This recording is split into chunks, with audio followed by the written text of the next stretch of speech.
Oh, we can start? You Oh, can, yeah, sorry, you're just that live. little note now, yeah. Okay, so welcome everybody to the first community board meeting of 2022. Great to have you all here on this lovely sunny summer's day. So first of all, I just want to welcome council staff members. So we have Gayleen Kanawa, who is the democracy team leader with democracy team there. And we have Alison Diaz, who is the chief financial officer, and Jason Marconi, who is on the community-led development team with Leanne Van Den. So welcome, thanks for joining us today.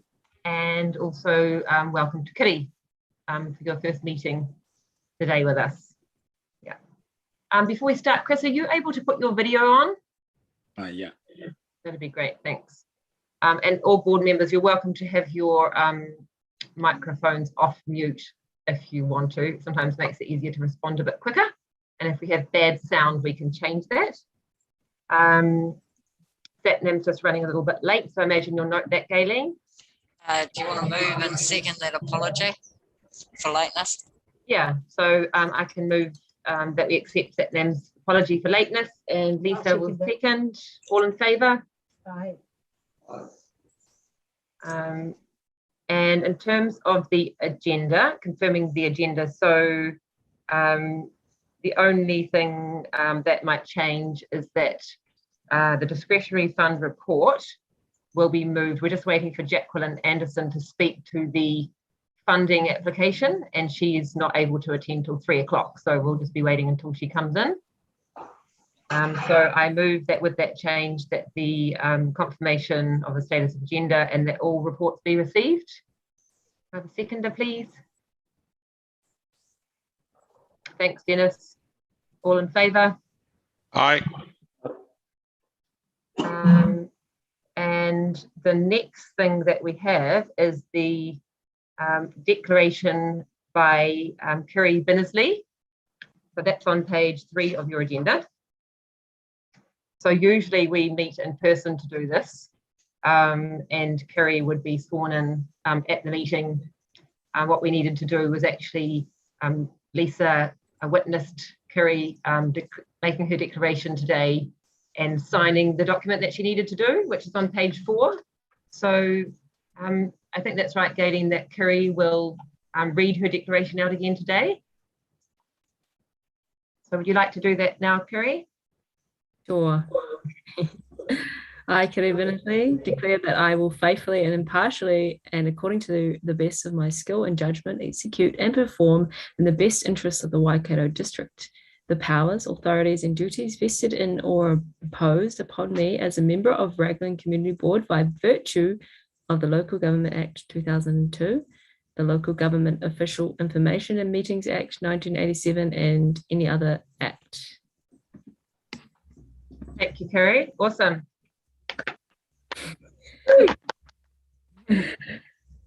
So that's all we need to do on that one, isn't it, Gayleen? Yes. Yeah. Thanks, Kerry. Welcome. Big welcome. So we're going to move to the next item, which is the appointment of the deputy chairperson. So that's on page 5. So what we first need to do, I understand, just interrupt Gayleen if I'm not doing this right, but we first of all need to decide what voting system we're going to use. So I move that the community board resolves to use the system B for the election of a deputy chairperson, as detailed in clause 25, schedule 7 of the Local Government Act 2022. And that's the one which is on page 6, system B, if you have not read that. So I need somebody to second that. I'll second it. All in favour? Aye. So what we're going to do now is just take any nominations up front, and then we will proceed to, so we will move nominations and then have a seconder, and then we will vote on that or those. I'd like to nominate Dennis. Thank you. Lisa, do we have any other nominations? Okay, so we just need to, somebody needs to second that movement. I'll second it. Thanks, Tony. And then we need to all vote, which would just be saying aye, is it? Or is it different, Gayleen? So all in favour? Aye. Aye. Aye. And that's enough because we don't, Satnam's not here, but we have the quorum, don't we? Yes. Yeah. So congratulations, Dennis. And I would like to, I suppose you'll just make that note, won't you, there, that Dennis Amor was appointed as the Deputy Chairperson of the Raglan Community Board. Welcome. And as we all know, Dennis has been a very active member of the board, so I don't think I won't be giving you heaps more to do, Dennis. Okay, so that is that one done. We're now going to move on to disclosures of interest. So can I ask if there are any disclosures of interest for any items, Lisa? I'm on the Destination Management Organisation Committee. So the application that is in our agenda, I will remove myself from voting for that. Yeah, thank you. Anyone else?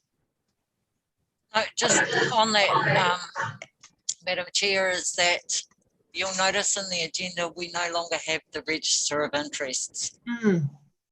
So that was determined, that was actually requested by another community board, and the Audit and Risk Committee determined at their last meeting that we'd exclude it from the agendas, but there is still the responsibility for members to disclose their interests, just like Councillor Thompson's done. And Democracy do have a copy of the register of interests should anyone want to query them. Yeah. Okay, thank you. Was that around kind of privacy and things? I'm not sure what the issue from that community board was, but they didn't want it on. The issue that was raised was that why is it on community board agendas and not committee agendas and everything like that? Well, if we added it to all the committee meetings and council, it would be huge. Oh, yeah, right. For council. So it was decided the best thing was to remove it and just have it monitored by Democracy. Yeah, and like you say, if people want to see that, that would be available. Yep. Yeah, great, good to know. Thank you.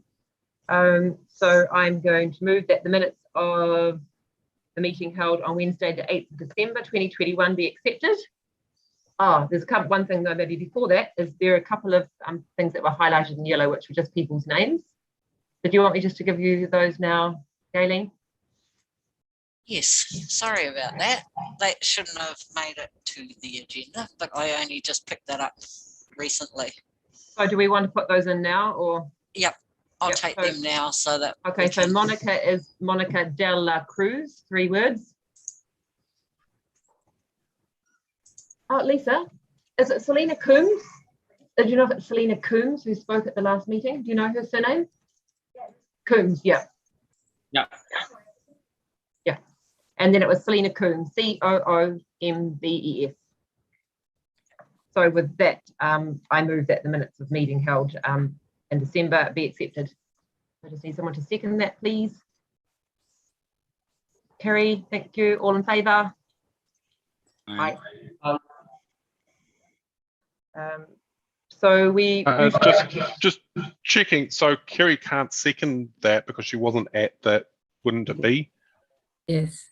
It has to be one of the, so someone who was there.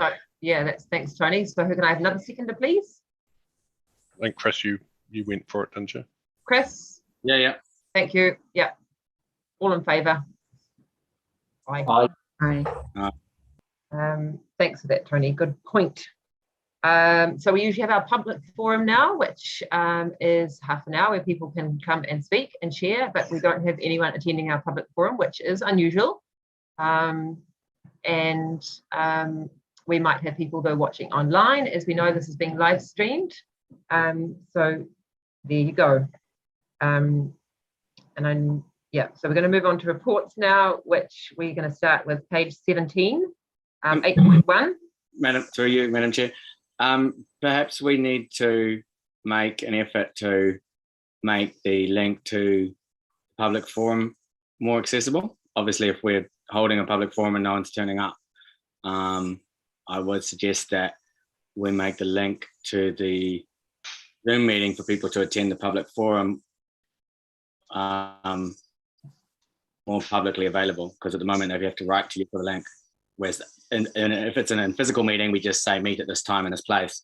So maybe we need to think about sharing that link or setting up a way for people to enter the public forum more easily. You can share that link on your Facebook page. Okay. Okay. We can share Okay. that. Yeah, I Yep. wasn't 100% sure about that actually, because I know we had some discussions last year, but that's good to know, Gayleen. Thanks. Yeah. And the link didn't come out till yesterday, did it? No. We had had one, I think, previously, but this was just a resend, was it, Gayleen? No, so this one had to be set up and it had to wait till we had that meeting last week, and it was my fault, Gabrielle. I just forgot to send the link out until, And I guess that we. I thought we we already just- had it, but because we were going to be in public Oh, we were going to be in person person. Yeah, at first. yeah, that's good. Yeah. I think I agree with you, Chris. And I was going to say something about that. And I thought, no, I'll wait till we talk about that later in the agenda, because I was going to mention that, you know, when we had our informal community board catch up, that Kerry was saying she'd be really interested to support comms and social media and community engagement. So I'm sure it will be quite different going forward. But yeah, thanks for raising that. Could I ask, Gayleen, would there be a way that we could hold our public forum more like the Zooms that you guys run for the hearings, where we put out a link but people can only view, and then the manager of the meeting, the digital online manager of the meeting, then allows the public to speak? So we obviously don't have a bit more of a way for the public can speak, but then obviously when their time is up, they are put back to observation only. So Gabrielle also asked that when we spoke last week, and I have investigated that for the dog hearings and everything. Now that requires a different sort of Zoom license, which is at the cost of $17,000 a year, and it is not something that council are going to implement.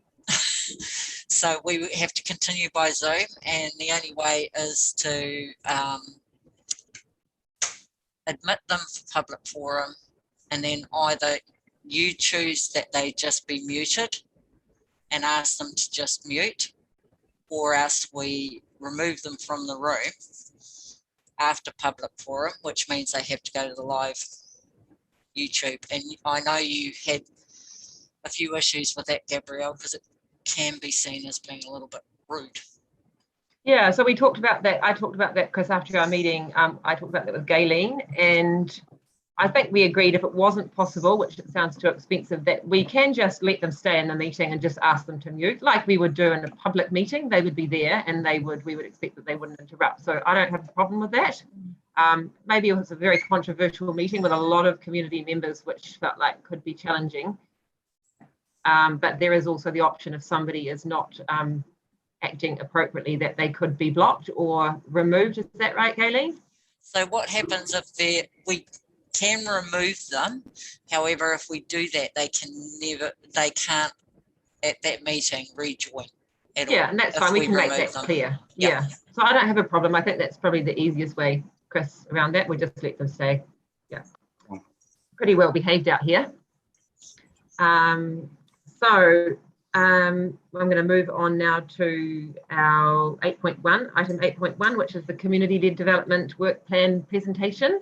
So Jason and Leanne, welcome. We look forward to hearing what you've been up to.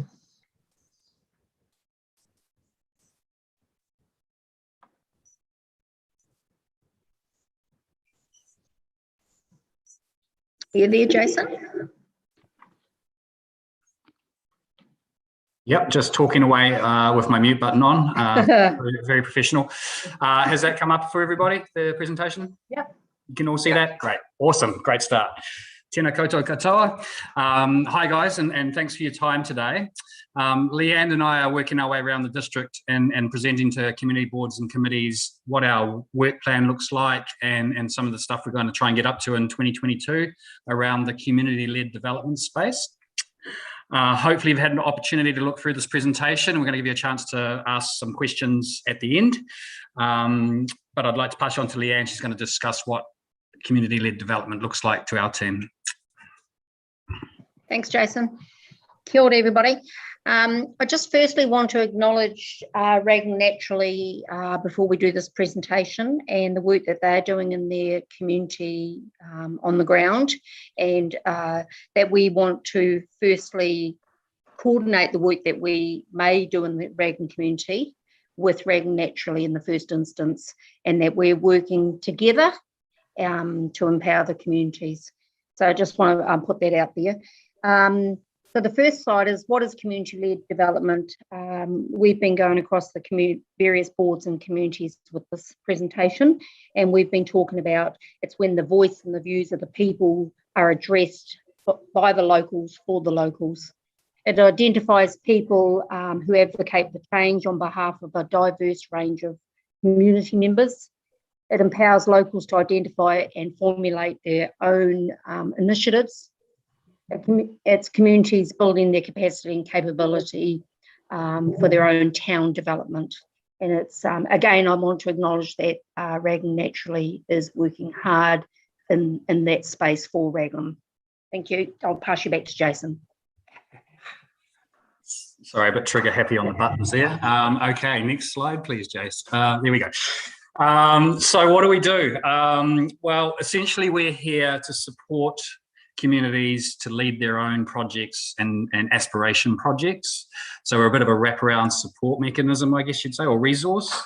We realise, now this hasn't been done before, we realise we're going to have to be agile and flexible in our approach. But to give you an example of maybe some of the support we can provide would be around training and upskilling. So workshops, mentoring and coaching, connecting groups to agencies that might be able to help them further achieve in their project, brokering conversations between community groups and internal council teams. So there's quite often some barriers there to connecting to the right people in council. So we want to make sure that if we're in the mix, we can really streamline that and make sure that you talk to the right people about the right stuff within council, and really navigate through council process if necessary around, health and safety, for example, which sometimes can be a little bit onerous. And then we want to do a lot of work around the funding processes for projects and ensuring projects are financially viable. So we really want to come in and support those groups, connect them to the funders, all those kind of things as well. Yeah. Leanne. So to do this work, we've come up with some, after talking with the communities over the last few years and hearing feedback from a number of not-for-profit community groups and individuals, where's their need? We've developed some community workshops to increase capacity and capability of some of the communities groups across the district, or communities as a whole. We're going to be providing upskilling for specific needs and coaching, one-on-one mentoring if it's a chairperson who needs help, and we can come in really quickly and help that role, or a treasurer's role, or a secretarial role. Jason and I ourselves, we're going to come in and do that work. Where it's a group work and there's many groups, we'll bring in training programs to do that, and they'll be in the governance and the planning and the funding workshops. And we also really want to ensure that our economic and community development team are working with the communities to align the business sector and social enterprise and employment opportunities for communities as well. We know that in our team that's really important, and our council has recognised that as also. So to kickstart, we have 12 workshops covering governance, planning and funding, 4 drop-in sessions, and some of those one-on-one follow-ups with us happening, and they're starting at the end of March. The governance one, we have engaged Community Wakato to come in and do these training workshops in the first instance. And they, many of you may know them or may not, they are the experts in this training. If it requires a more in-depth training or follow-ups that the group is requiring, we'll also make that available as well. And then also we want to talk with communities around just doing a check-in to make sure that the blueprints they told us were really important to them in 2017 and 18 are still relevant or not, or are there new community aspirations that they want to work on, because we recognise there's a huge growth out there and new people come to our district and diverse.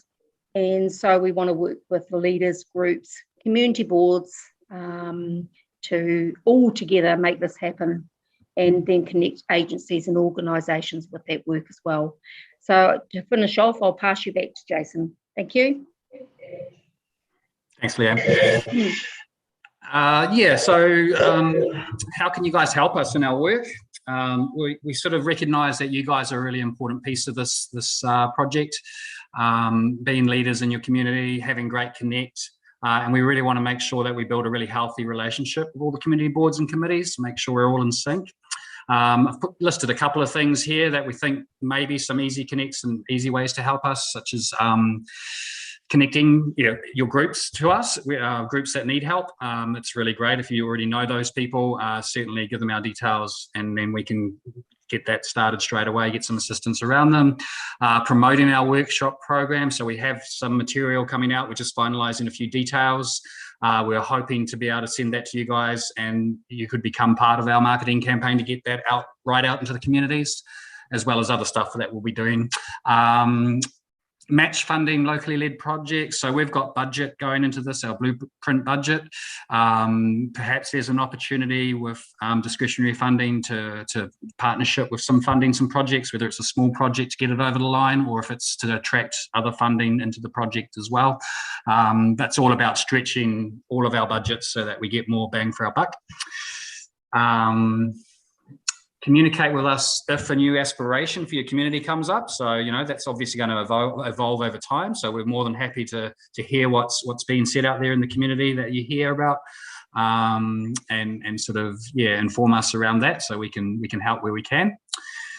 And then this is a bit of an aspirational one around shifting from business as usual dominated board meetings to a community development focus. So I've attended a few meetings, particularly further north in the district, where a lot of the meetings get really bogged down in works and issues, and you don't really have a lot of time left to talk about community projects and that sort of proactive stuff. So I see you guys have allocated half an hour at the start of the meeting, which is great. So you obviously already realise the value there. But yeah, so that's just something that we think would be really nice to start seeing the boards really focus on these community projects as well, and help us that way. So I'll throw the question time out to the floor, see if you've got any good questions for us. Thanks very much, Jason and Leanne. That was really great presentation. And so, any questions or comments from the board members? You're welcome to ask away or comment. It's just really great that, you're looking at building the skill sets of, our community organisations, particularly with chairing, or if they need secretarial advice and financials. I think that's a really empowering way of building that capacity in our communities, because oftentimes people have the best intentions and then get burnt out because they're unsure of what a good process looks like, or report writing, whatever it might be. So I think that's a really positive step forward. Thanks. Yeah, totally agree with that, Lisa. Through you, Madam Chair. You mentioned that you have some funding or match funding for community development programs. Do you have a budget for the next financial year or the coming year to date, or what kind of scale are you talking? We do have a budget. We have a budget to deliver on the key workshops that have it's already been set in place, but we do have other budget and we can assess needs as we go. But we also have a blueprint budget You may remember that we did the funding review and council no longer, we've pulled all our money into one pool. It's called the blueprint budget.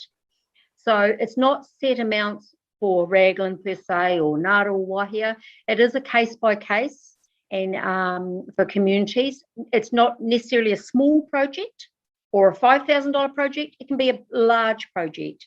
I can't give you exact figures, sorry, Chris. It will be just, we're going to wait and see as we go with this work. I can give you an example of one that we have funded recently, and it was a CCTV project where a community board contributed $45,000, and we were able to, they didn't have another $15,000 to do a $60,000 project.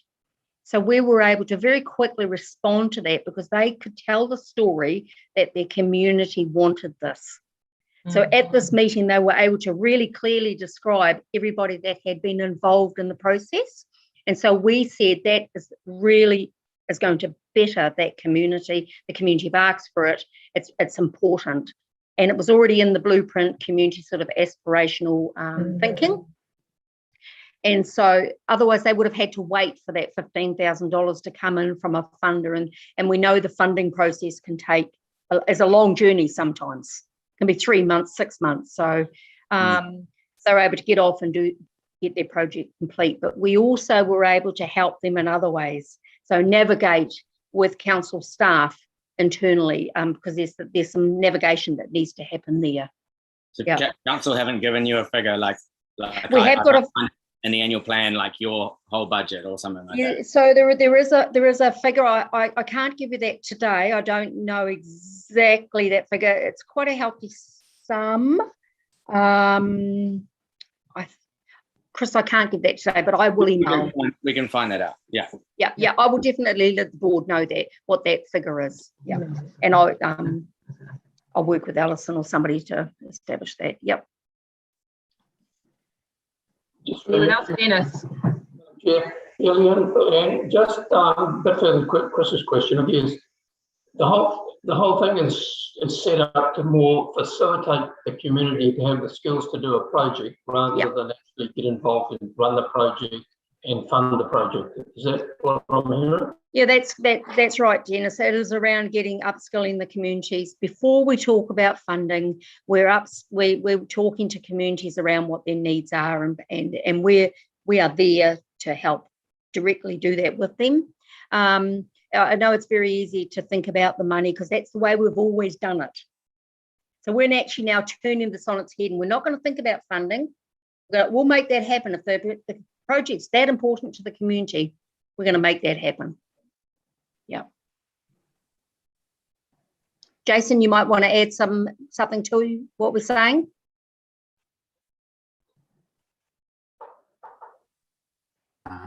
Or if not, at the moment, I could. I suppose one question is, I'm aware that I'm imagining your team has formed for various reasons, because it's a new team, right? And a new way of working as council. So obviously there was the whole blueprint process which happened. And then there was the recent long-term planning process, which also brought up, I suppose, issues around actually the reality of what the council could fund and the expectation of communities to have these discretionary projects. And I'm imagining it's kind of stemmed a bit from that work as well. And also the change in the funding. So would that be kind of right to say, Leanne, that actually all those kind of changes and all that work has kind of created the team and a new way of working? Yes, that's right. And we've been out and we've consulted with the boards over, with my role for 10 years, we've been talking to boards around the funding and the waste that has gone into how funding was managed. And it costs us $1. I can't think of the exact figures, but it cost us a lot of money to manage $1, Yeah. And a lot of staff were involved. And so we're trying to cut waste. We're trying to, and it's community-led development. It's about communities leading and doing and what their desires are and wishes are, and not a council staff member. So I over to think, you.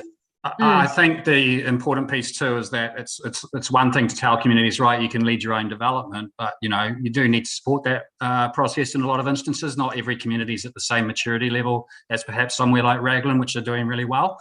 You know, some of the communities need a lot more help in the real basic stuff and just even building up committees to be able to run groups or whatever that it looks like. So yeah, we want to go in a new direction as council, but we also need to make sure communities can handle that as well, you know, because it is a shift.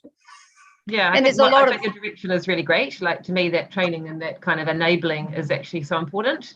Yeah.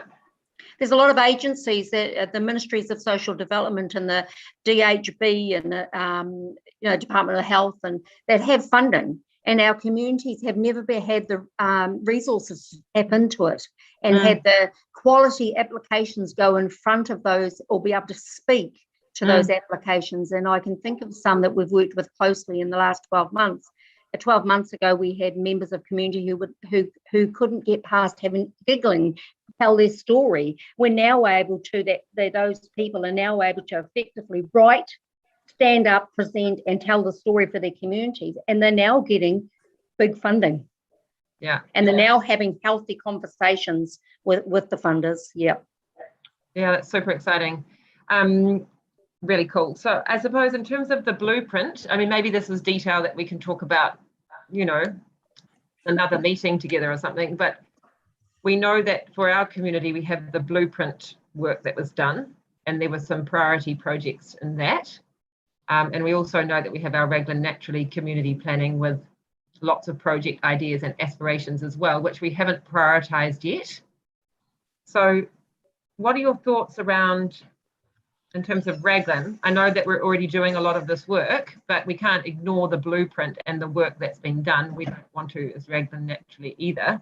So what's your thoughts around what would be the next steps to work together on that?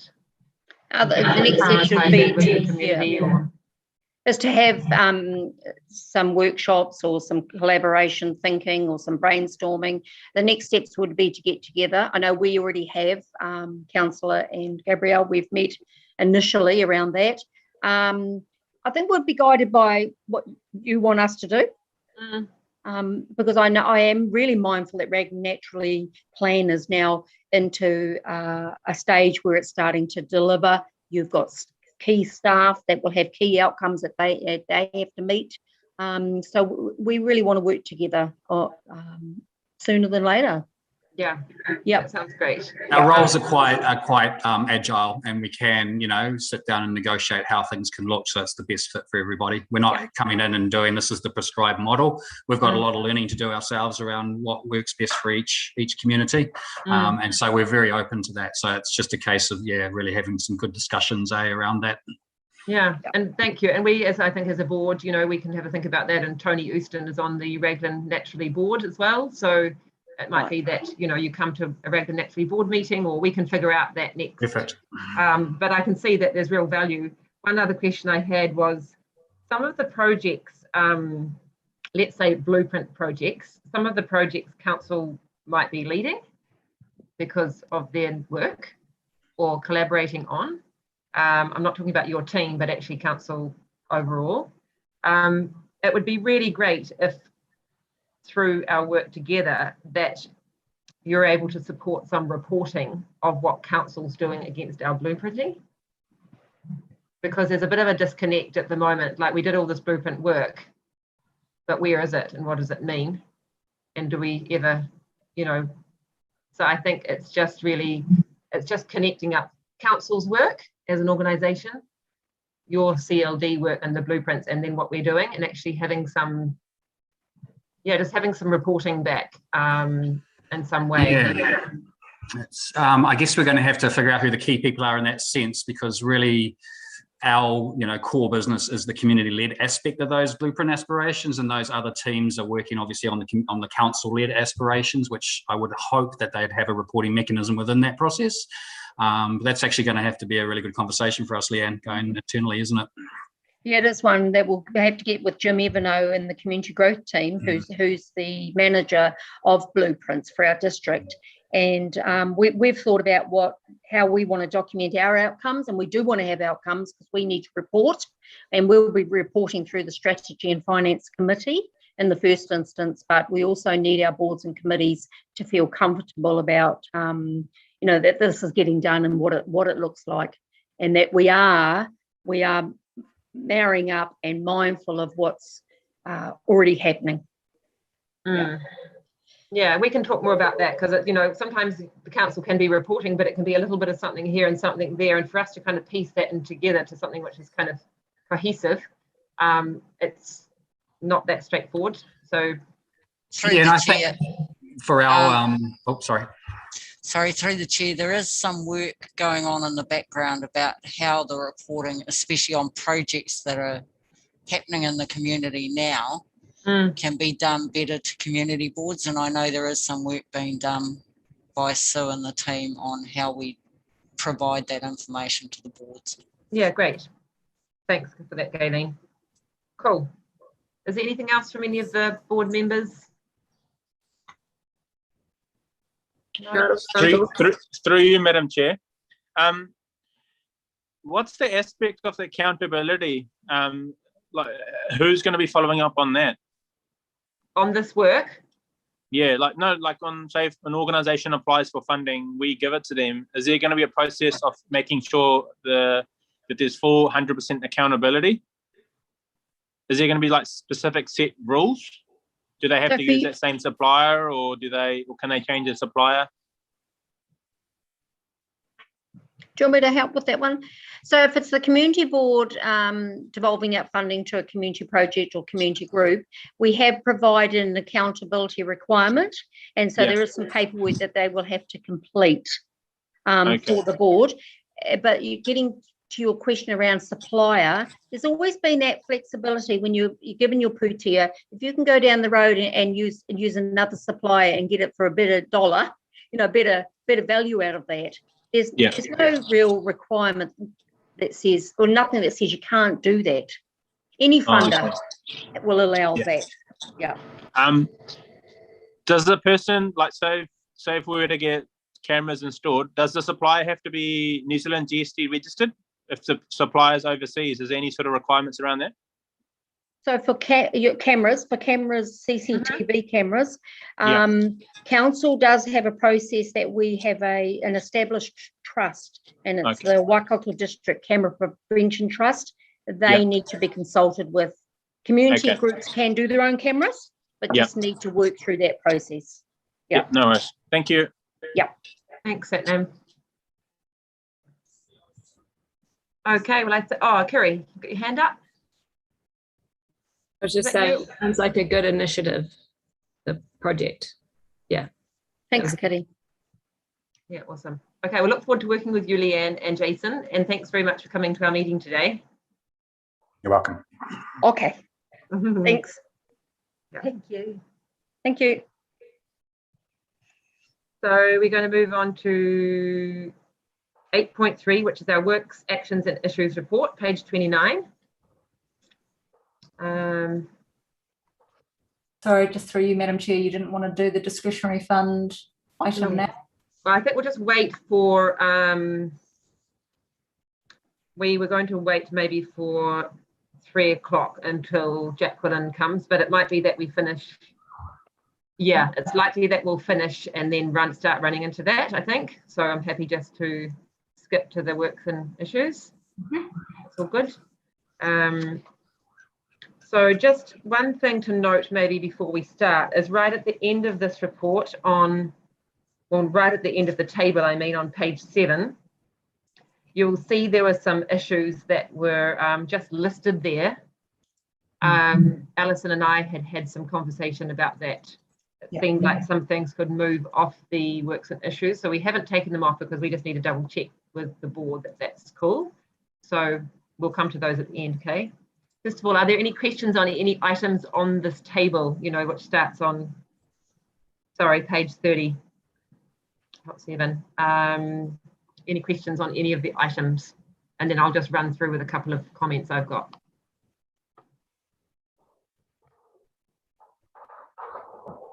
Okay, so it doesn't seem so. So I'll just start off with the Manu Bay breakwater. Just to let you know, I actually got in touch with Tim today just to kind of check how things were and why we couldn't set a date in advance to then decide whether it was going to be in person or Zoom at the time. And also had a chat to Alison. And Alison, did you want to speak to that? Or Yes, I was just sort of saying, why can't we set a date? Why do we have to wait until the end of February to then decide on a date, say in April? yeah. So the preference has been to have this particular session in person because there's going to be a proposed change to the plan put forward, and they want to be able to therefore negotiate between all of the stakeholders. And in their experience, when that's done online, it's not as effective. So actually to be in the same room and working together on solutions is actually far more preferable. One of the things that they were concerned about, of course, was the Omicron variant. And so with the projections to be up at, like, I think at the time of writing the report, it was projected to be about 1,000 new cases by mid-February. So what they were wanting to do was get over that hump and then see if that's actually transpired. And if not, they'll then put in place that meeting date, but they would definitely prefer for that to be in person. If it becomes this never-ending journey, then yes, they will go online. Thanks, Alison. Chris? Good, may I suggest perhaps an outside meeting, even at Manu Bay with the stakeholders? That might be a good way around with the Omicron, you know, it's nice and windy out there. That's a great idea. So we'll note these in the minutes and take them back to the team. Dennis?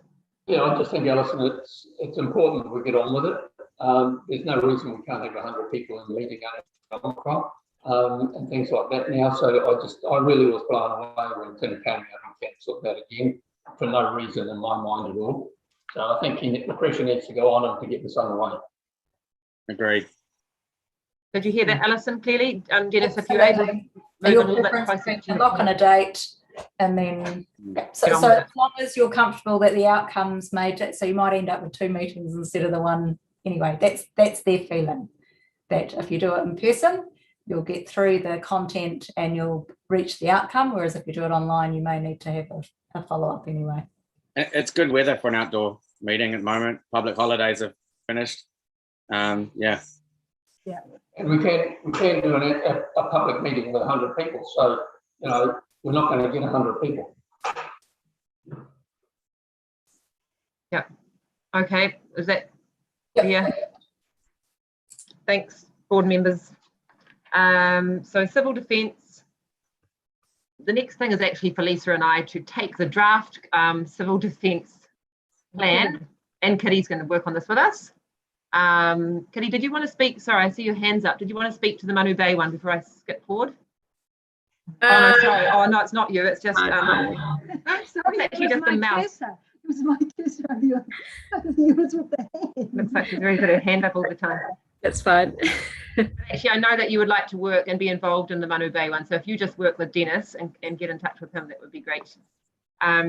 So yes, on civil defence, Perry, Lisa and I just need to look at the draft, which was sent by Anisha at council to us, and spend an hour and a half on it probably, tidy it up, send it to the board for comments, and then there'll be the next step, which will probably be going out to all the emergency services and people that would be involved in a civil defence emergency response and get their input.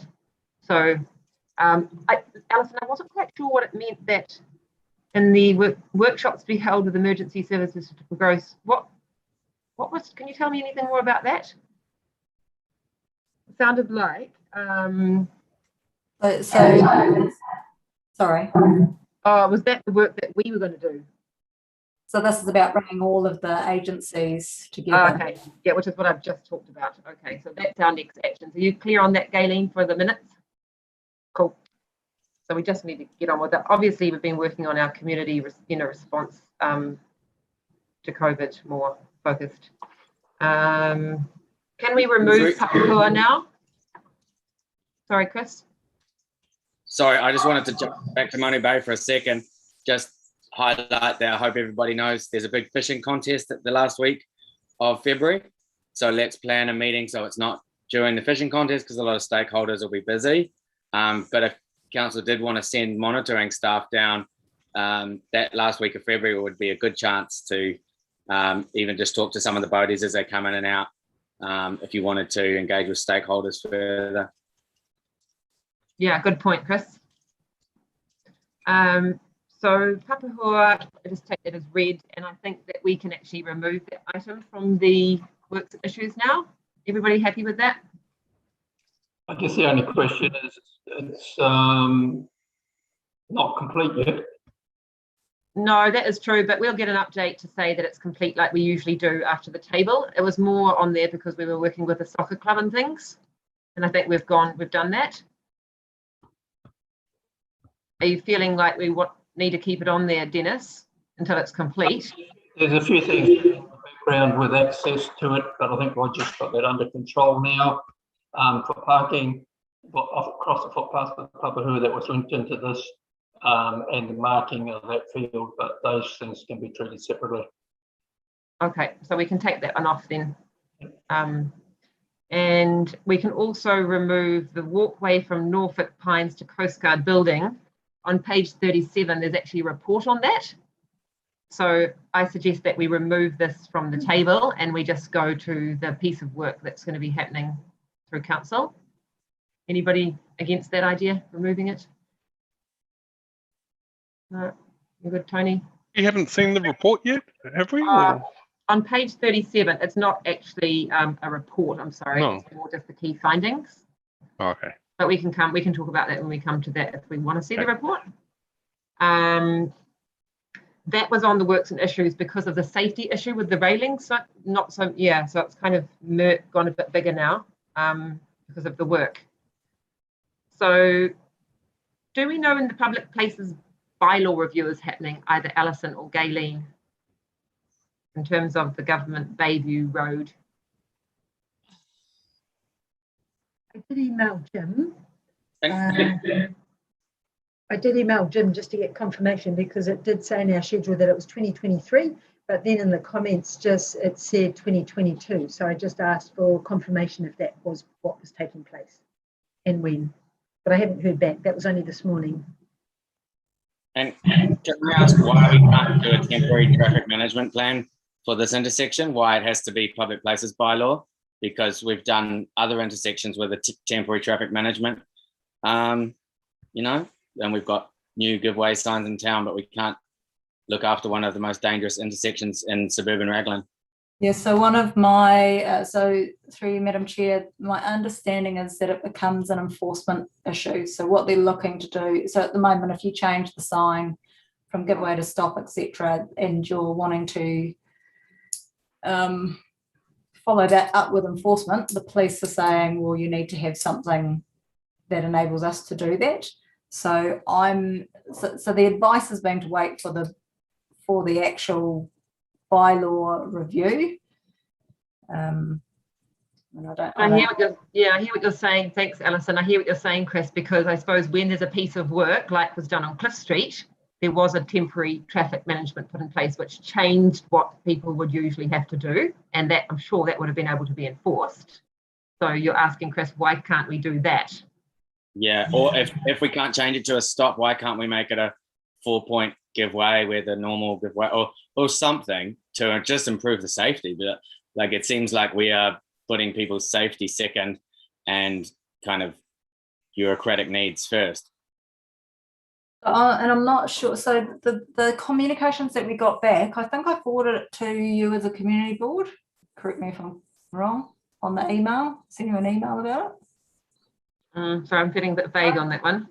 Okay. Maybe probably just before Christmas. So. But I don't think we had actually any records, any crash statistics for that site either. Oh, you did say that, yeah. Hasn't come through as being a high risk site. So, Chris, perhaps I'm not sure how it's been assessed, you mean? Yeah. Well, we talked to fire and ambulance who live locally, and they all agreed. So we can try and ask them to make reports if you like and get some stats. Yeah, that would be good. Okay, let's have a look into that. Chris, are you happy to leave that? Yeah, I can talk to Mark and to Bushy. Okay, and I'll find that email that Alison sent and forward it on if I haven't already done that. And Chris, see if there's anything in ACC. Yeah. While we're on roading, Madam Chair, could we add to the works and issues report council's obligation to improve the section of road that is no longer State Highway 23 that was revocated in June 2021 and is now council responsibility road from Hills Road through to the 40k sign, because we've been asking for action on that. So I'd like to make that part of our regular works and issues until something's done. Yeah, so can So I just check in, as part of the revocation process, there should be, so the road should be handed over to council in a fit state. So can we just work in with the team and make sure that there's not an ongoing discussion happening in that space? I checked in with NZTA because I live on that section of road, and they said it has been fully revocated. They showed me the documents and I forwarded them on to your roading person. So, and I was from discussions with your roading team, under the impression that that was completely now council's road. That's what they call stage 1 of revocation, and stage 2 is where they're doing the improvements to the culverts, which is still State Highway 23, which is from Hills Road, Llewellyn Bay Road to Greenslade. That's still State Highway 23, but there's a section that is no longer State Highway 23 from the intersection of Hills Road through to the 40k sign. It's actually, that was Simon Tefiro's studio where it is. So it's a bit back. So we've got the speed limit bylaw hearings next week, which actually overwhelmingly, my understanding is that people have supported the speed limit drop to the 60 k's from where Simon's is. So I think part of the that process is also when the hearings are done next week, then we make those decisions, and those safety improvements can be then implemented because they're official. Yeah. So that will drop the speed limit. There's also lighting, footpaths, or track. Speed is one of a few things that need to be improved on that section of road now. It'll help a lot though, eh? It'll be really great to drop it to 60 and put some things in. So that's next week actually, that we've got the hearings for the speed limit bylaw. And I think, Chris, as well, we can have, so I think what you're asking is for it to be added to our works and issues. Yeah. So what is the particular issue? Can you just make that clear? Safety on former State Highway 23 at the entrance to Raglan. Speed, lighting, signage. Footpaths. Footpath. I mean, footpath won't hold our breath on that, but yeah. Yeah, okay, so more simple things that should be able to be done once the speed comes down. Can I just check in? So I believe we have a quarterly roading report next month. So can we add it to the roading report rather than works and issues? Yeah. Yeah, I think that's better. Yeah, good idea. Thank you. So that was that. So in terms of these other little ones here, we've got the bus service. That's also going to be added to the quarterly report. I did ask for an update by email, but that was only today, but that can come to our quarterly report unless you know anything more, Alison, on that one.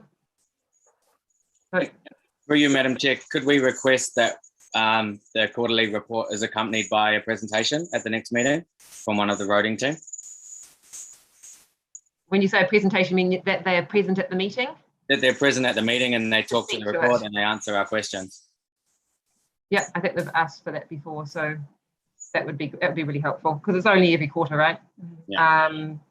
Camera licensing, we can actually, as far as I know, we can remove this from the works and issues, and because Satnam, you're going to be working on this, aren't you? Yes.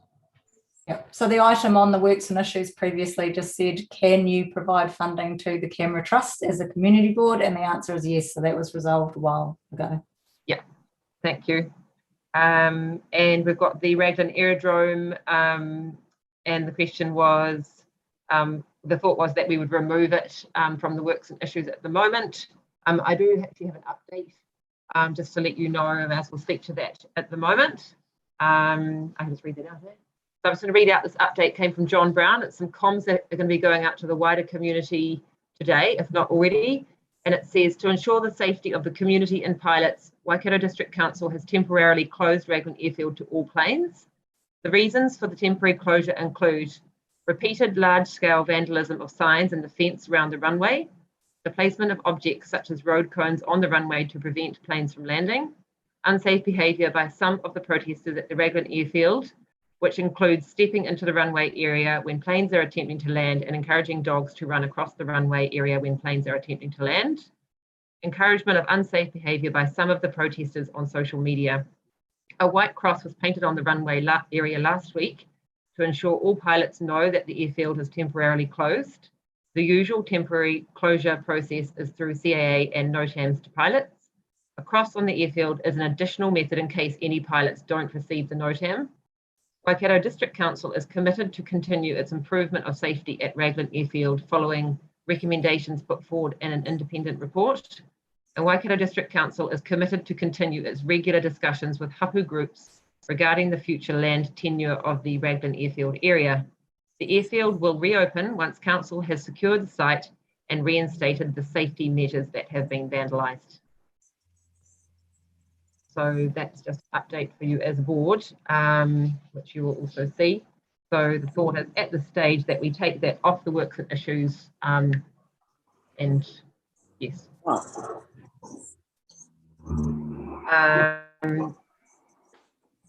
And then Manu Bay planting, we're going to remove that and just make sure that we've got the right notes of the work that was done previously with council staff.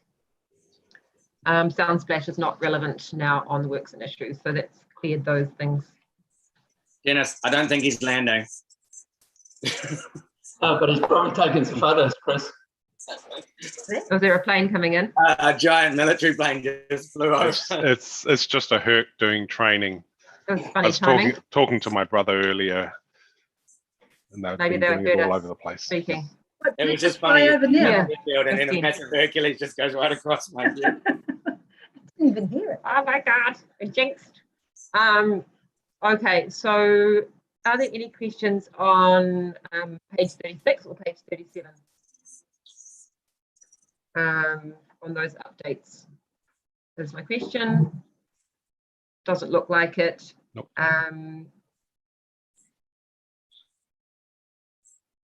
Oh, my question though, Alison, is please, is this report on the Wanera walkway, will that come back to the board? Will that come to the board? We can request that it does. Yeah, because it's got through the annual plan process, the team have applied to bring the funding for the repair and replacement forward to next financial year. So they're obviously going to start working on it. So I think it would be good for us just to keep tabs on what's happening there. Especially, yeah. Okay. And okay, so there's nothing else on works and issues. We're going to move on to the 8.4, page 39, second quarter service request report.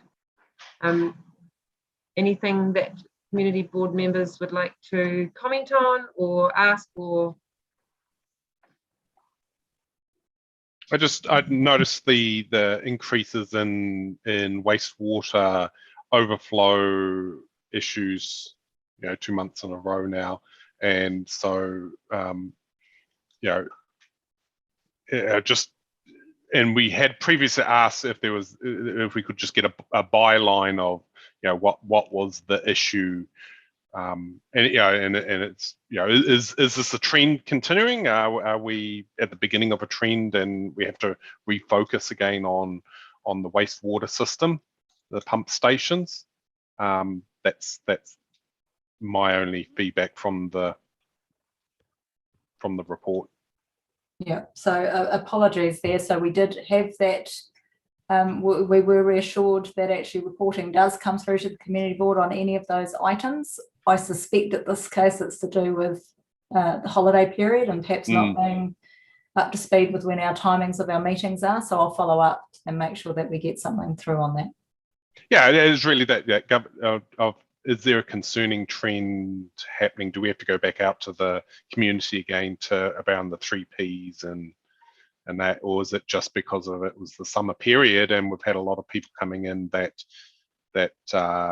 have done stuff that shouldn't have been done And again, and that will also mean, okay, next holiday period as a community board, we need to really try and target the visitors. Because 7 of them are wastewater overflow or block pipe, say. Yeah, that's the concerning ones. We can't have our harbour closed again at the height of any time, but also at the height of our limited in COVID times summer period. So it is getting the 3 Ps out again, eh? Just as a reminder. If that was the cause of the blockages, if it's instead lack of maintenance or damage or something else that the community don't have control over, then that's internal to the council. Yeah, and understanding whether it's our own, whether it's on own property or whether it is council infrastructure. So exactly. Yeah. So are we happy to wait for the next report, the third quarter report, or do we want to have something sooner than that? That's on some comments on that. Do you think, Tony? I think for our next board meeting, I think because it'll take a bit someone has to go through the events and say, is that public or is that on private property? What if it's on public? What was the cause? So let's not do undue stress. I think we can cope to the next meeting. Yeah. Okay. And the other thing is, to also recognise we've coped pretty well. I was just What going to was say that, we've coped pretty well with the influx of numbers compared to other years.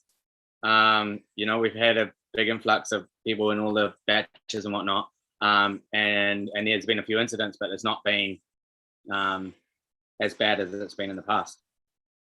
So just maybe keeping up that education program so that when we have those influxes, say at Easter or whatnot, the batch owners and that know to tell their tenants or whatever, the basic things to kind of keep our wastewater system ticking over.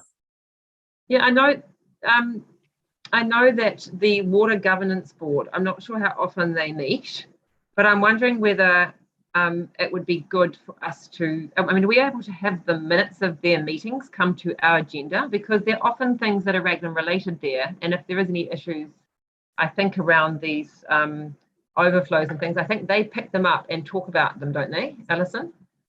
I think in their performance meetings, because it's got contractual obligations, etc., some of that stuff might be in public excluded. So we'd need to, I think you'd be asking for a specific Raglan Community Board reporting.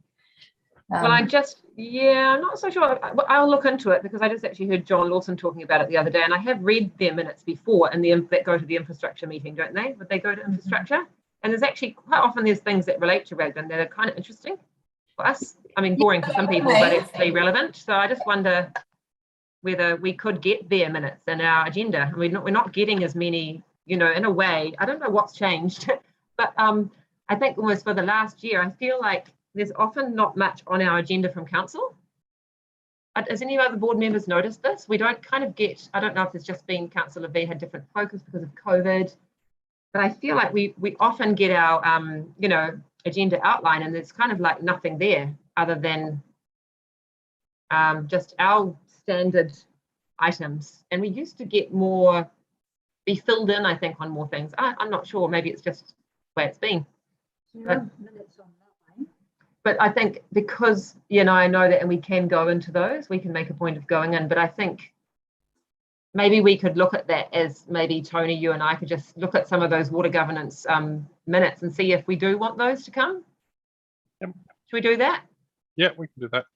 Alison, what did you want to say? Look, I just, in terms of adding administration in, I'm not sure that's the right approach, but absolutely, if you want links to stuff, then they can be provided.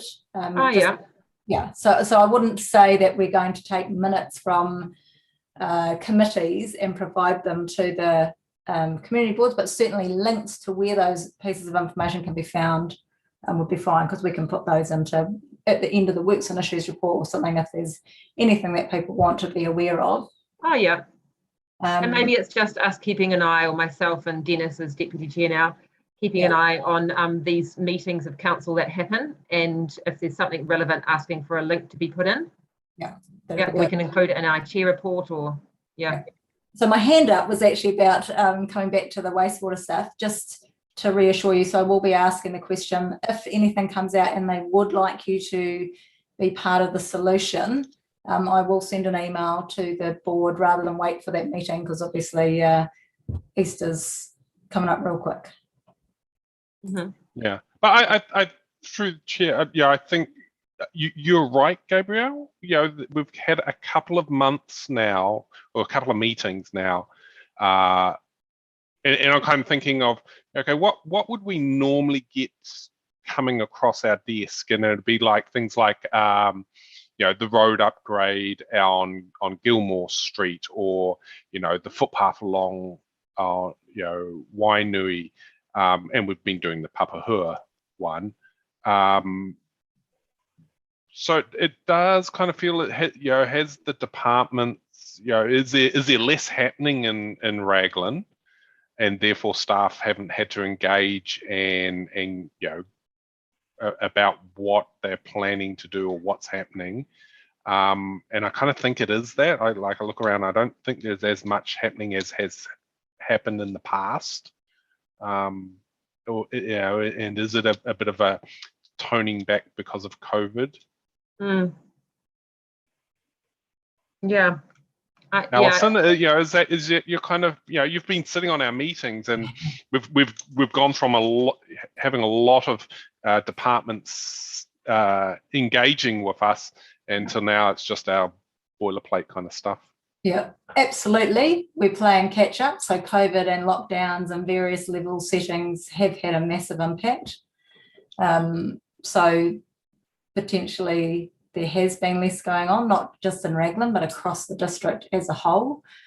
So, I mean, hopefully that should pick up. We've had some in that parks and reserve space, so things in green space areas. We're expecting to complete the majority of the program, so the delay shouldn't impact that. The Alliance, I think, is tracking well in terms of what's on their plate.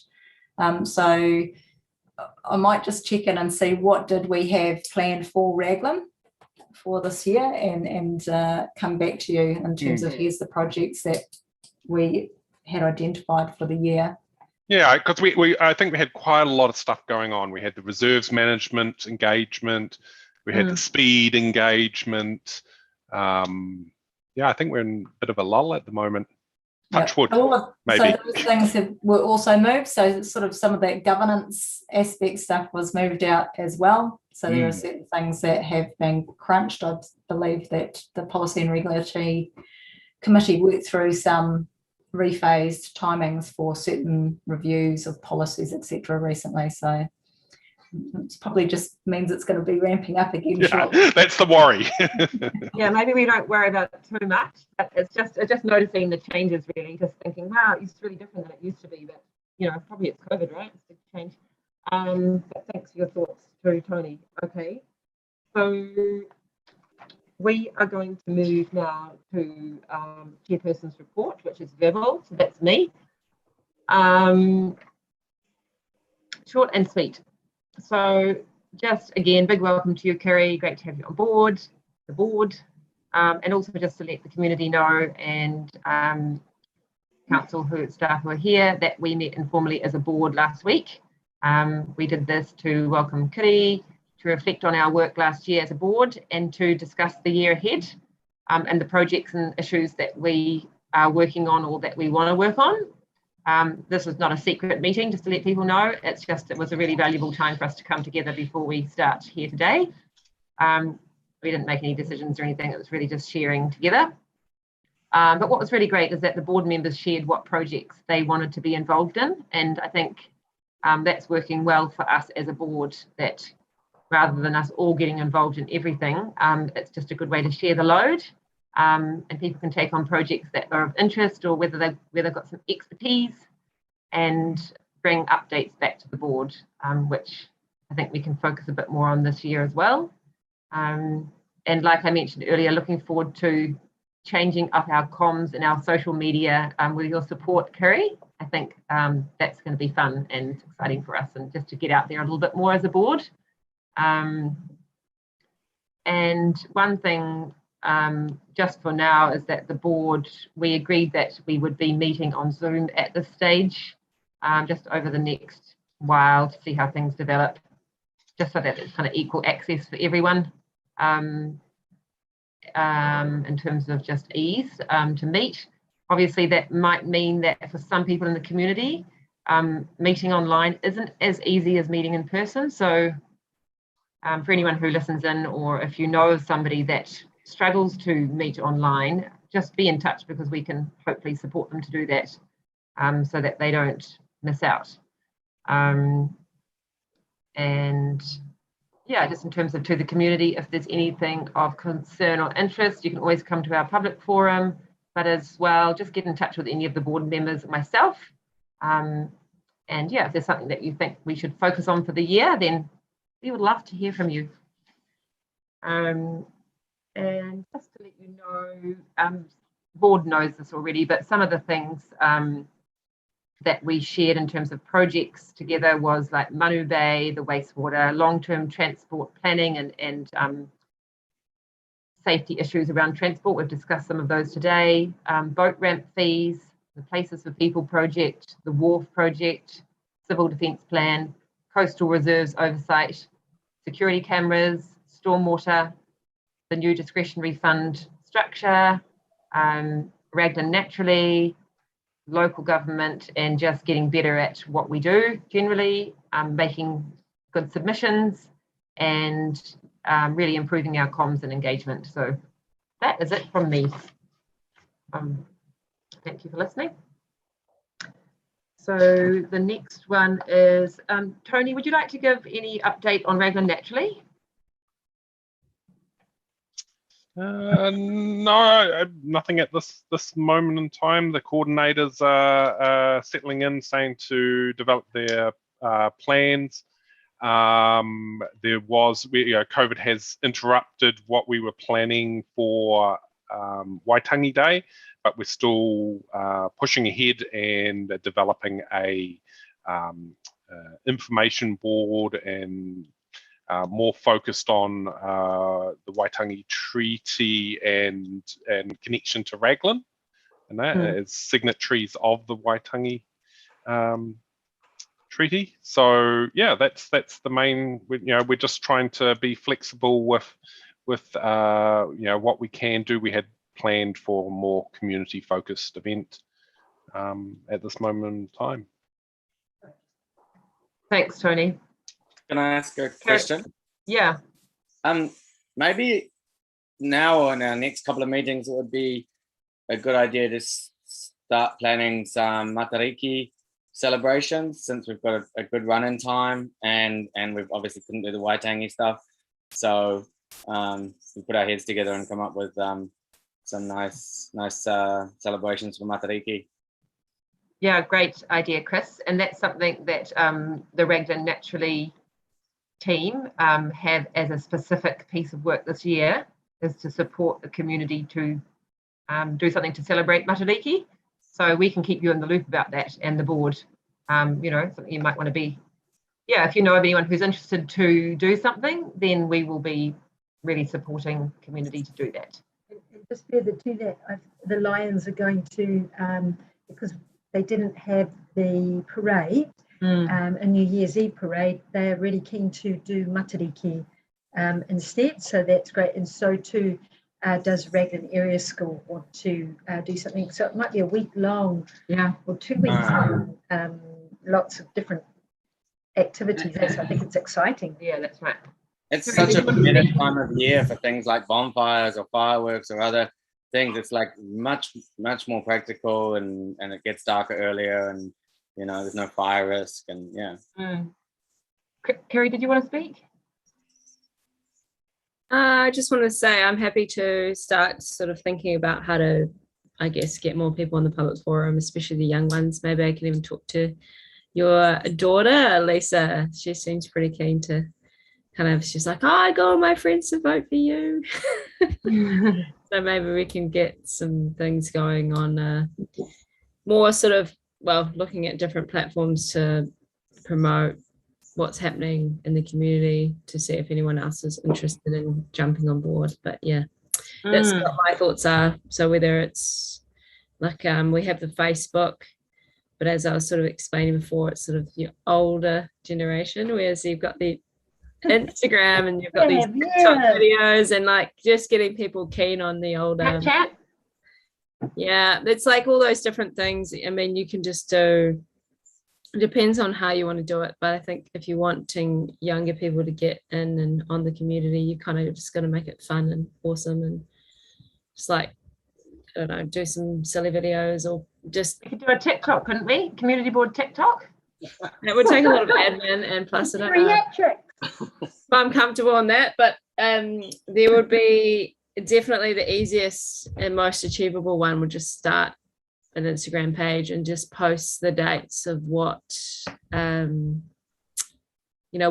is our next meeting and what what to look forward to, and maybe just in the writing like what was being talked about, and of course as well like to also put like he pātai, questions if anyone has questions for us as a so we can open space up, especially for younger or just in general, just have different like interactive stuff, because I know that they do from my understanding, from my own like user experience of everything, is like, oh yep, I'll find Facebook and then I'll see what's happening, and it wasn't always straightforward, so I'd like go and find it and hunt the website down, and it wasn't just like I just want to be like boom, it's in your face, like you can get that information quickly. So that was just me. Sounds amazing and yeah, really cool. Kerry, thank you. We'll say yes to all of that, I'm sure. Yeah, thank you.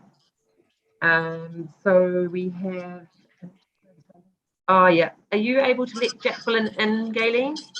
Thank you. But I think we will just go to Councillor's report next, please. Yep, thank you. Sorry, I didn't put in a written one. It's been quite nice because I had a break over Christmas, which has been good. But from the, we've had our last council meeting was on the 13th of December. We council made the decision to require the vaccine passports into our libraries. And that looks like it's going to be reviewed this month with discussions. So I'll keep everyone posted on that. Of course, last year also we had the drop-in session for the Wharf project down at the Wharf. That was quite good, Dennis? Had a good turnout. I thought that was really productive. People coming in and sharing their thoughts. I didn't stay for the entire time though, but it was good. Gabriel and I met with Extreme Zero Waste and WEC late last year, just to talk about contingencies for Maui Dolphin Day. And they're doing some planning, obviously, what that might look like if it can't go ahead in its usual form. I also attended the Raglan Naturally Board Hui, which was really great. And it was really neat to be there with Tony and, of course, the two Raglan Naturally representatives, including Denise Reynolds, the Hapori rep. So that was great to be in there and just listen to what they were proposing, and also like Tony talked about before, the excitement around the treaty exhibition at the iHub, and what that might look like moving forward, and then talking about the treaty workshops that Reagan naturally are planning, which I think is great. A couple of weeks ago, I was really lucky because I went out to the Swans, actually, out on Karioi Road, and met with Phil and Bev Swan and Steph on site, because they're looking to do a commemoration rock with a plaque on the southern entrance, just really acknowledging John and Bev Swan, because they have generously allowed the public, along with Doc, to access that walkway for the last almost 50 years. So it might be that they may come to the community board, because it's actually within the community board area, because they're on that side of the mountain, for support and funding of that plaque. It's very modest. And then just talking about having other information boards with more of the narrative from that area, which I think is really exciting. And then yesterday we had our policy and regulatory hearing for the Easter trading. And there are a couple of options whether to change it or to keep the status quo. And council determined to keep the status quo. That would be up to the businesses to determine whether they open on Easter Sunday, and of course that will have to go back to full council for that to be confirmed. Also had a couple of DMO hui as well, and Jacqueline's waiting there, and just wanted to acknowledge Jacqueline is now the Destination Management Organisation Manager, so we were really lucky to get her on board late last year, and that's really exciting because her experience running the markets and also the arts centre, she brings a phenomenal amount of skills to the DMO and to the iHub. So I've been doing my regular shifts there on a Friday.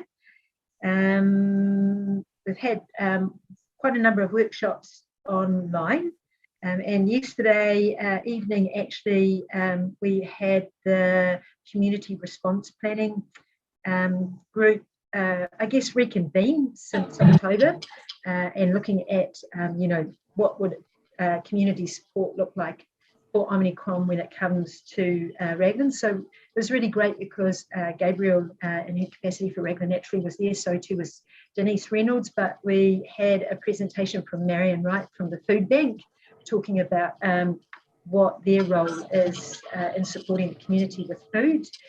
We had Glenda Raumati from Ngā Middle Health. We had Val Rippey and Claudine Waitere from Puihakura Marae, Mike Lowton and Teresa from Raglan Medical. They talked about what their role would be, or what their role is. And we also had Natalie from the Herbal Dispensary, and we had Mike Radidi from the Community House as well, and Louise de Barham from Raglan Area School. So it was a great hui actually, and we felt that our community is well prepared, and we had apologies actually from Meredith Youngson from the Time Bank, because it was about how really can the community support when needed to those agencies who will be working from MSD or from the DHB. And we also had Kelly Newell from Civil Defence from Council, which was great.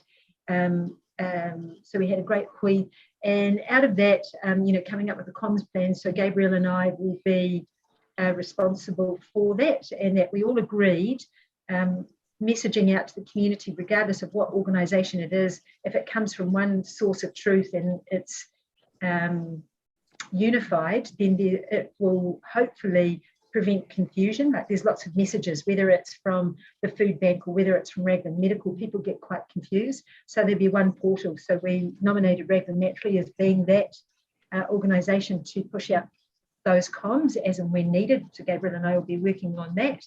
And our next meeting will be at the beginning of next week, and that will be with all of the local marae, so from Waingaro, Aramero, Motaputako, Papatapu, and Puihakura.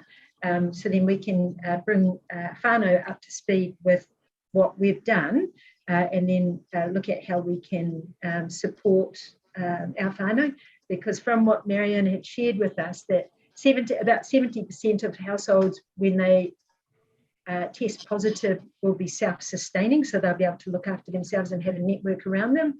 And it'll be about 5% of a community that will be really vulnerable, and how do we support that? And the other 20% will need support of some sort, whether it's through medication delivery and things like that. So it was really good. I gave it was a really great meeting, yeah. Covered it well. Yeah, so that was really good. And then so coming up next week, we've got our infrastructure meeting, and then we've got an annual plan workshop as well on Monday afternoon.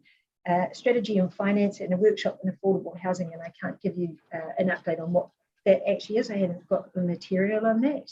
And of course, next week as well, we've got the hearings for the speed limit bylaw.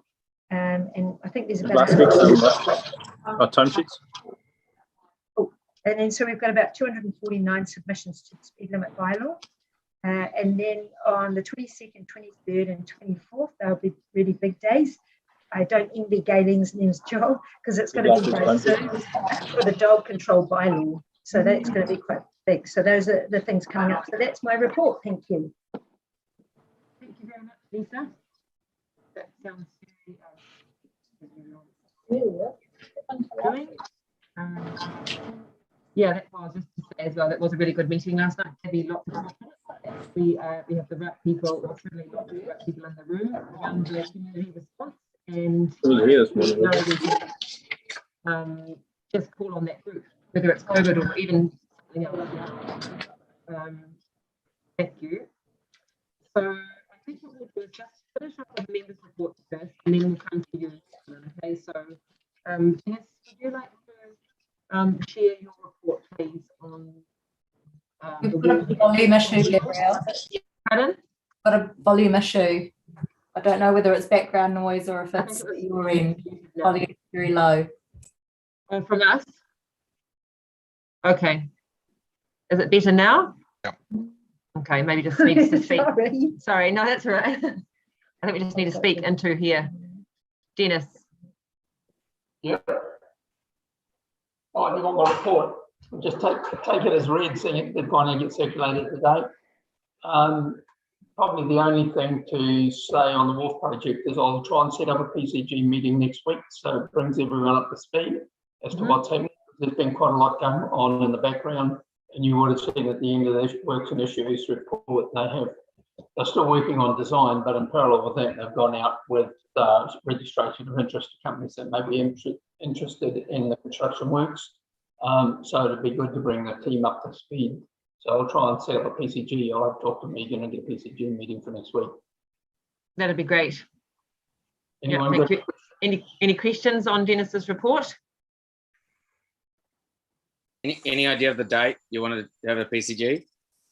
No, I'll give Megan a ring after this, Chris, and then I'll just see what date she's got available and I'll put the note out. Will it be online? Probably have to be, yeah, probably do it online. It'll be easier and probably easier for everyone to put something together quickly. That'd be great. A couple of options would be great, if possible. Can I just jump in? Sorry, Madam Chair. Sorry, guys. We also had a workshop yesterday on the food waste consultation that's actually going to be going out on the 2nd of March and open until the 1st of April. So staff and that have asked if we can be advocates for promoting the service and that it's coming up and really promoting it. So watch this space for all of that info when it's coming out. Sorry, Gabriel. No, that's okay. Yeah, because there's been a lot of work that's gone on, hasn't there, into well, in the waste in general, but around the food waste and working closely together with Zero waste with staff, with the community board. So yeah, it's been really good. So something that for the board, because we requested that we go out and consult again, and that's been taken up and resources been put there.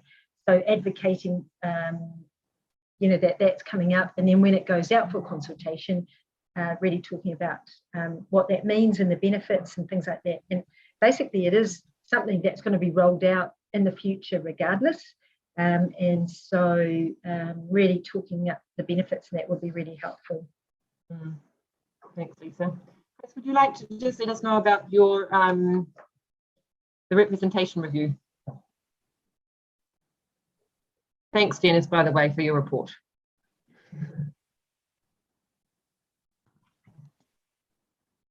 Is that for me?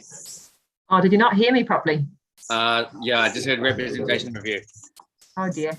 Yeah, that's okay. So yeah, I just spoke to the commission, which is hearing the appeals to the final proposal for the representation review. And I basically just spoke to our written submission, highlighting our desire to include the 3 extra mesh blocks that we initially requested in the first submission. So that would be to complete Tamata and Tiuku and Ruapuki, so that they are included in our Raglan Community Board area, or alternatively not include the two so that we don't end up with that splitting of Te Mata and Te Uku.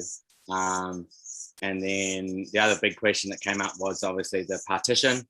And I mentioned that we didn't have a unanimous position as a board, that some people are in favour, some people are against, and some people don't know.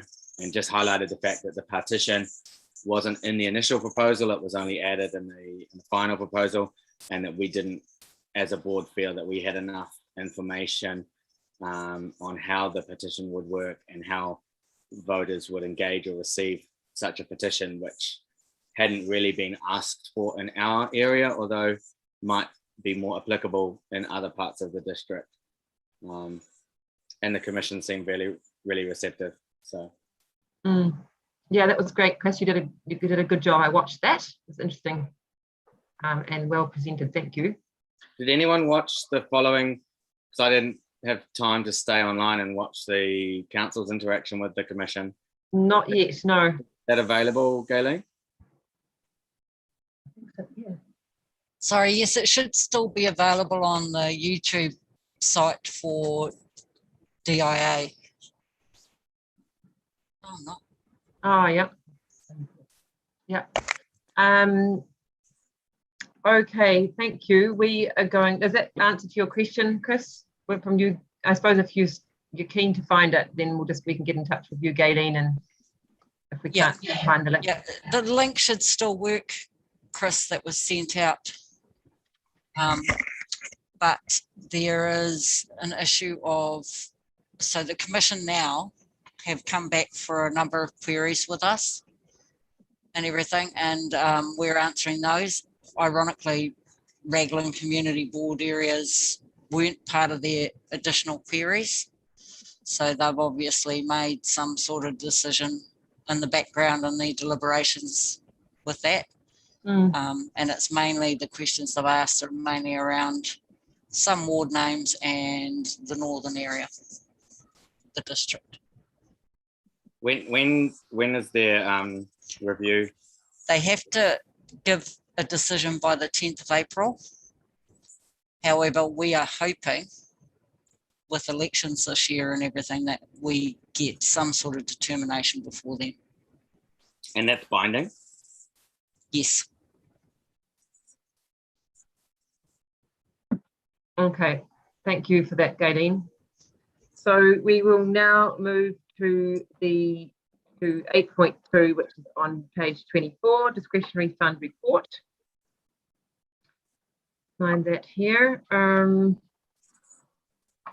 24. Okay, so we have at the moment we have funding remaining in our discretionary fund of $16,049.76. And we have an application here from the Raglan Destination Management Organisation known as the DMO. And thank you, Jacqueline, for coming to join us at our meeting. And I take that all the board members have read the application. And so if you would like to just speak to anything which is not in here or anything extra you want to add, you're welcome to do that. And Lisa's, just to remind, Lisa's going to be sitting out because she has a conflict of interest. Thank you, kia ora, everyone, and thank you, Gabrielle. Yes, as Lisa mentioned before, I've just recently been appointed as just in a part-time role as the manager for the Destination Management Organisation, which is the DMO, who manage the iHub facility. And part of that role as well is working along with the DMO, and they are looking at they're developing different projects and different streams that are about working in alongside with the community.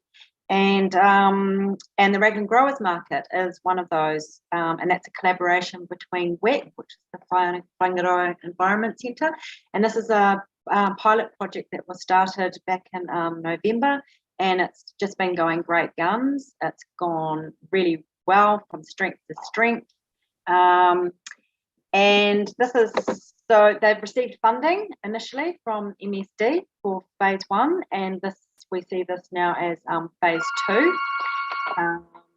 Excuse that phone ringing in the background. And so it's held weekly between 4 and 7 o'clock. And phase 2, what we'd like help with is, if possible, with this 3K, would help with ongoing costs and basically just looking at strengthening the comms and the marketing that's around there, ensuring that the event stays as a weekly event and stabilises more in the community too as well. And get stronger. So. Thank you for sharing that. Was there anything else you wanted to share? Sorry. No, I think there's a lot of it. If everyone's read the report, there's a lot in there which sort of says there's a breakdown of the cost of what that includes. There's 3 part-time administrators. One of them's a marketing assistant.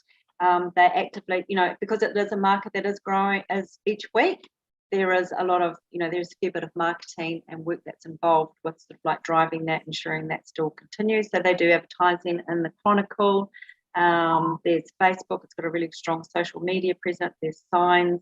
And so, yeah, it's sort of looking at developing all of that too as well. It goes along into phase 2. Thanks, Jack. Thanks for that. So are there any questions or comments from board members on this application? I would just say well done. Set up Raglan needs, and I hope we can support you now and continue to support you in the future. Oh, that's awesome. Thank you. Yeah, it's a great initiative. The community's really got behind it, and there's a lot of volunteers as well that are spending a lot of hours like working both from WEC and from the DMO as well, and supporting the weekly market. So yeah, it's a great initiative. Really yeah, thanks for that, Chris. I agree. So I think I remember when we did the Raglan naturally planning, that was something that came through. It wasn't like a top project, but it was certainly in the work and in the plan that the community wanted to have a growers market. So it's really cool to see that actually happening, only 2 years after we finalised the plan. Like, off it goes. Couple of questions I had is, in terms of it being kind of a pilot or is there a period of time where you're kind of seeing, like, I suppose pilot to me kind of sounds like there's a period of time that will you assess, or that is there a period of time when that kind of pilot sort of ends as such, or is that the end of September, or just to give a sense of? Yeah, for sure. Yeah, I guess this is, we're seeing this more as probably like phase 1 to phase 2 now. We've passed the pilot project. It's a great success. The community's right behind it.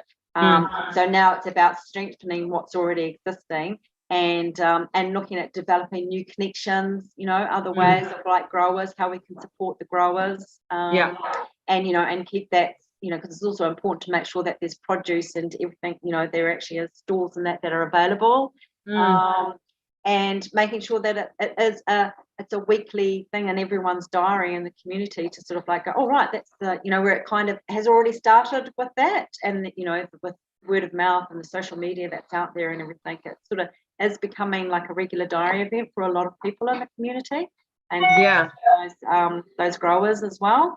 So yeah, I guess phase 1, phase 2, this next one here that we're looking at is like looking at strengthening those bonds. Yeah, and I think that's the big thing, isn't it? Is it how do you keep something sustainable? Like, you can start off with a bang and, it can be really exciting, but how does that, how do you keep it building and growing? And sustainable for the volunteers and all, because there's a lot of energy that goes in up the front, right? Yes, for sure. With the setup and the pack down, it's from 4 to 7, but there's also that hours set up beforehand and then the pack down as well. And the church have been amazing. That's an amazing resource as well to have. Which fits in really nicely, I think, with the whole kaupapa of everything that is around there as well. And the gardens are beautiful, and it's just perfect. Yeah, it is such a beautiful space. Can I ask, what sort of, I've been along a few times and I'd love to go more regularly, but what sort of numbers do you kind of get in, and what sort of, is it pretty diverse in terms of your customers or your visitors? Like, speak a little bit about that. Yes, it is. They've had some numbers up that have been up around the 400 for one of the markets. I think it was one of the higher numbers. And generally the numbers are sort of like around that number. There's tally counts. WEC have been involved actively monitoring all that. So I guess at this next stage, what we'd look at be doing as well is actually providing, making sure that we've got good statistics and everything, which is helping also, you know, to evaluate and monitor all of that and the progress that's gaining traction with all along that. So yeah, and pretty diverse. Yeah, it's open, you know, because it's going along the lines with as retail. So it's entry with mask and signing in unless you've got a mask exemption. And so yeah, it's welcoming for everyone that's in the community. Yeah, that's really great.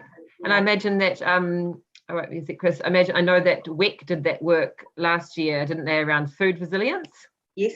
And I imagine that this is like a really natural, you know, well, one of the steps that might come from that piece of research work that they did. Yes. Which was about building our food resilience in the community. So yeah, I see that really kind of connects into a lot of projects that were either happening or will happen. Yes. Chris, what did you want to say or ask? I just wonder what's the plan for winter? Like, will you stay with the same time slot, or will it become a different time slot, or do you have a big marquee, or is there a winter plan? Yeah, good question. At this stage, it's been a phenomenal summer. So we've been really, really lucky with every Friday pretty much has been a blue sky day. And this weather forecast for this Friday is actually not looking so good. So ideally, what would be good if the weather isn't so good, it would be great as a backup to actually move inside the church. There's a hall there, which is alongside, right beside it there. But, you know, there's just a little bit of sort of like working. They have that allocated for their own events and things like that. So at this stage, that's something that's where the WEC are looking to strengthen that sort of bond and just build a little bit more trust and everything, I think, too, as well, to sort of, you know, gather there, which would be excellent as a backup for when there's wet weather.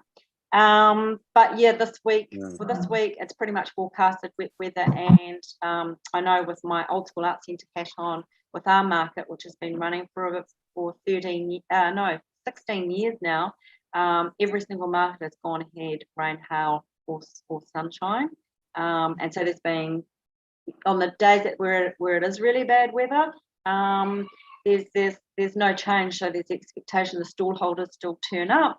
And because of that commitment to it as well, you end up having, you know, visitors that still come along to support the stall holders, which is, you know, it's really good. And I think, you know, we're still working it out, but I think that's sort of like a better alternative than actually having to change locations to somewhere else where, you know, you've got that short turnaround period and people get confused about like, well, where's the market on this one?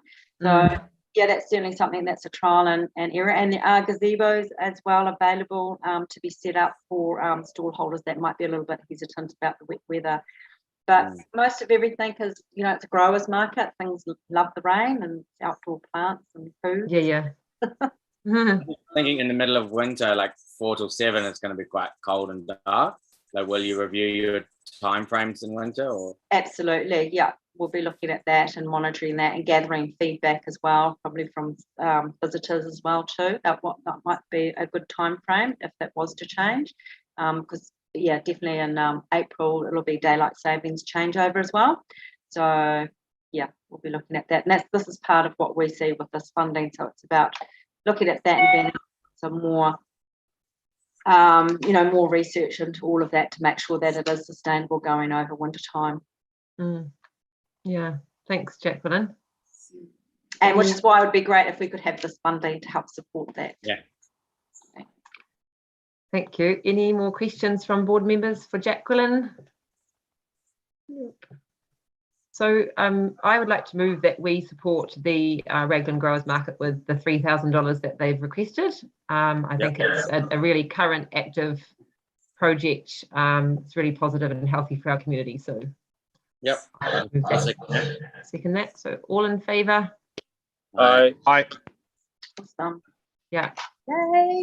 Yay. Yay. Thank you very much. Thank you to Jacqueline for coming, and yeah, really great to hear about it. Look forward to coming along next time. Yes, great. In the rain or sun. Yeah. Yes. Thank you. Yeah, Bye. welcome. Bye. The last thing that I was going to just put forward before we close is relation to the discretionary fund. I know it's quite short notice, but we did just have our meeting last night with the community response planning group.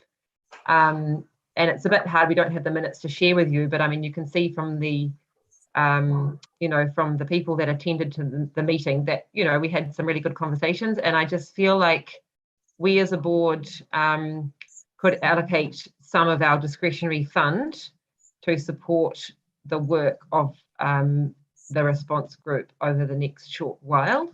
So at the moment, I can see, you know, we talked about comms being the most important thing.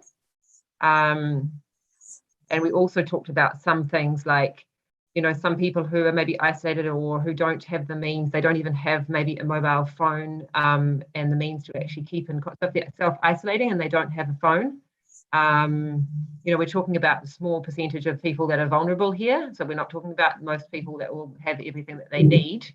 And, you know, I think one of us is going to approach perhaps the Community Health Trust in terms of those phones and things. But I was just feeling really strongly after our meeting that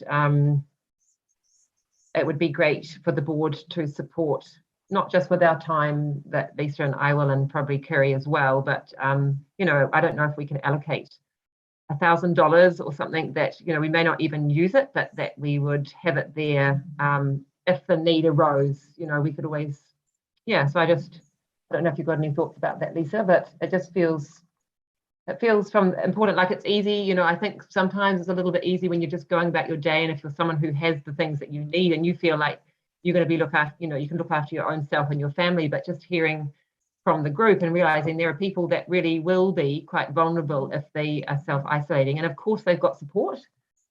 They do have support from agencies. It's not like it's our role purely for the community, but we can, something that we can do that these other government agencies can't do really is about keeping the communication clear and open. So, yeah. And one thing that Glenda Raumati from Ngāmiro Health highlighted was that from their experience of working, you know, in Ngārua Wāhia and Whatawhata, was that people struggled because they didn't have, you know, any ability on their phone, or they didn't have a phone. So giving them a SIM card that they could actually contact people. So it's about being able to quickly respond if there is a need.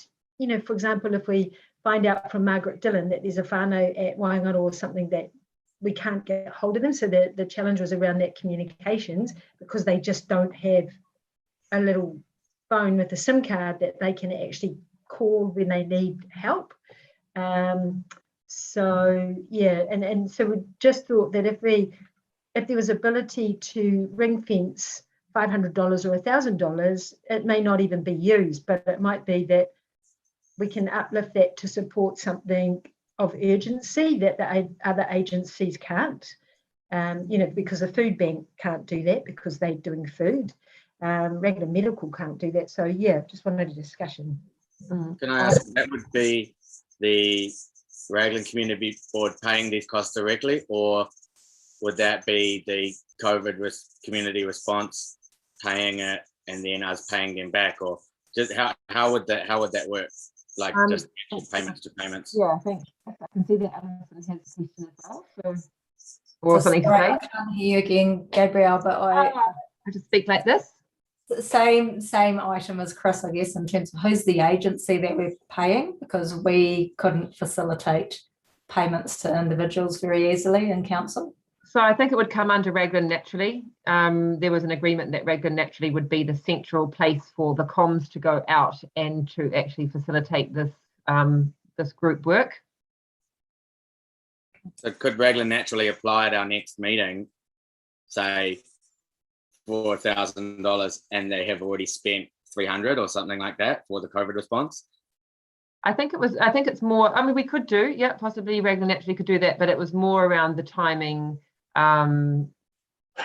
just in terms of where things are at the moment, and that I think also to support some comms, like Lisa and I will do some comms work and get the content, but Maki will probably get Maki to actually do you know, upload the website and create the comms and things like that. And there might be something in the Chronicle. So it's not, we can put our volunteer time in, but we can't do that part. Could you then like create an application that includes your costs to date, whether it's supporting families or doing comms, and then come to the community board with an application for the COVID response within the Raglan Naturally framework? Yeah, you mean like for the next meeting? Yeah, because we can do discretionary funds at every meeting now, right? We don't have to wait. Now that we're in charge, we can do every meeting, we can discretionary funds. Yeah, I suppose the thing is by then, like generally we wouldn't be funding something that's already happened, would we? We wouldn't be making a decision about funding for some spending that's already happened. Is that right, Alison? It's not really the way to go around it. Haven't got no money in It isn't the way that you've normally done it, but you could talk to why that might be the case if you've got general support. The only thing, so just coming back to that, so Raglan Naturally isn't proposing to pay individuals, they're proposing to pay for like website stuff. And so it's not, because I'm just in terms of handing out public money to individuals, that is an issue. So perhaps we'll have an offline conversation around that one. Yeah, I suppose it's it's like WINS don't give people cash, they give them shopping vouchers, or they pay their rent, or they're not. So yeah, we wouldn't be planning to give any cash to anyone. It would be more like maybe it's a wellbeing kit or a mobile phone with some top up if they're self-isolating and they have no phone. But my thought was probably more around the comms and things, and maybe some other, because we will be able to go to some other community, like the other community funder, like the Health Trust, and ask them as well for, you know, to be able to say, we as a board are doing this, are you able to do the same? Or so yeah, I certainly don't see us giving cash out. So your request at this point in time is really to set aside an amount of discretionary fund to support initiatives to be run by Raglan Naturally in this welfare space. Yeah, and that's what you're asking now. So rather than, and then you could bring back detail. Yeah, that's right. And I know, like I said, it's short timing, and I know that we as a board ideally wanted an application. So there's no pressure from me. It was really just, we had our meeting, and I just wanted to put it out there. And if all you as a board, felt, yay, let's go for it. Well, I think we can. But if you're feeling to do something in a different way, like I said, we can ring fence $1,000 pending application, but that's just ring fence. It still stays in the RCB account pending application. So we could easily pass a motion to ring fence $1,000 from the discretionary funds pending an application. Okay, yeah, that sounds good. Yeah, I think so too. How do you feel? Anybody else? Tony, Dennis, or Curry? Yeah, I tend to agree with the process that Chris is suggesting. I think the DMO came to us a couple of days before the last meeting with a very brief thing on what they wanted. We kept them into touch and said do an application and come back next meeting. I think we can, as Chris said, we can approve discretionary funding every meeting, but I think we need to make sure we follow a process and people just turn up on the day and verbally give us a request. Otherwise, it's all going to fall apart. Yeah. So I think we need to insist that there is a process to follow, and we make sure we follow it regardless of who the money's for. But I'm happy to express to ring fence sum of money and for that purpose going forward. Okay, that sounds good. You happy with that too, Tony? More like that? Yep. Okay, so should I just say that I move that we ring fence, if that's the right word, Gayleen, that we set aside $1,000 from the community board fund to support the community response planning group's work, which sits under Raglan Naturally, subject to a funding application from that group for the next meeting. It would be similar like DMO funded for the growers market, like Raglan Naturally apply for the COVID response, just like the last application, DMO applied for the growers market. So yeah, that's right. Sounds good. So who would like to second that? I'm happy to. Thank you, Chris. All in favour? Aye. Aye. I might have to abstain, seeing as I'm on the board of Raglan naturally. Yeah. Oh, yeah, mate.